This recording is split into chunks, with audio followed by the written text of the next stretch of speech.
lời tùy tòa dù lời khắp bằng qua giang cho rơi cô bút thâu bí ô rồi ngon đi chi chiên học bà đơm ra đoá chi chiên hàm bà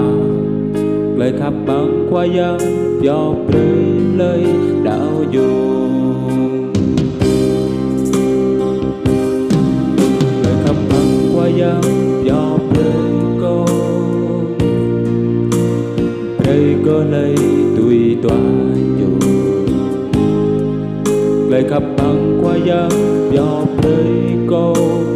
bút thâu bí ô rồi ngọt đi chi chiên học bạc đơm ra đoá chi chiên nhà bà lời khắp bằng qua giang cho rơi lời đạo dù qua giang rơi con lời đạo hăng lời chẳng ra mà qua giang mau chút biết lời gió cô qua giang rơi con xa lời khắp bu thâu đời nhàn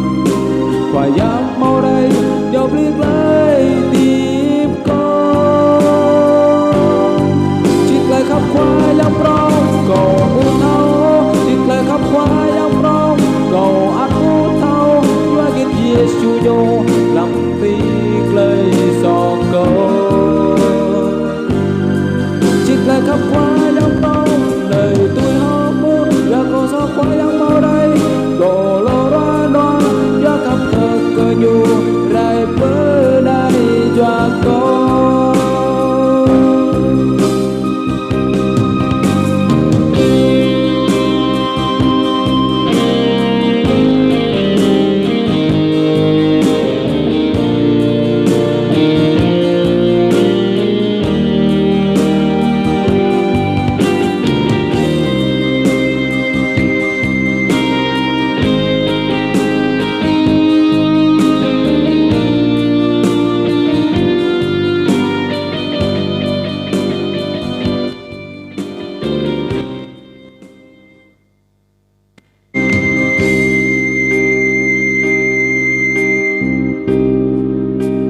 này Thiên Chúa dành cho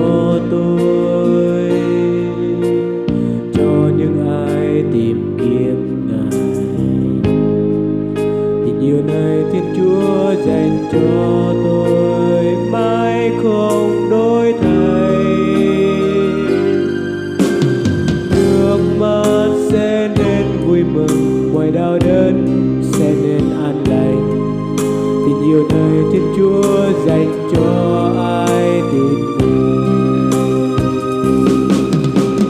Chúa đã đến cho tôi niềm tin với bao hy vọng, và Chúa đã xóa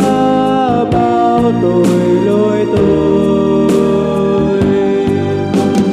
Chúa đã đến cho tôi một tình yêu mãi không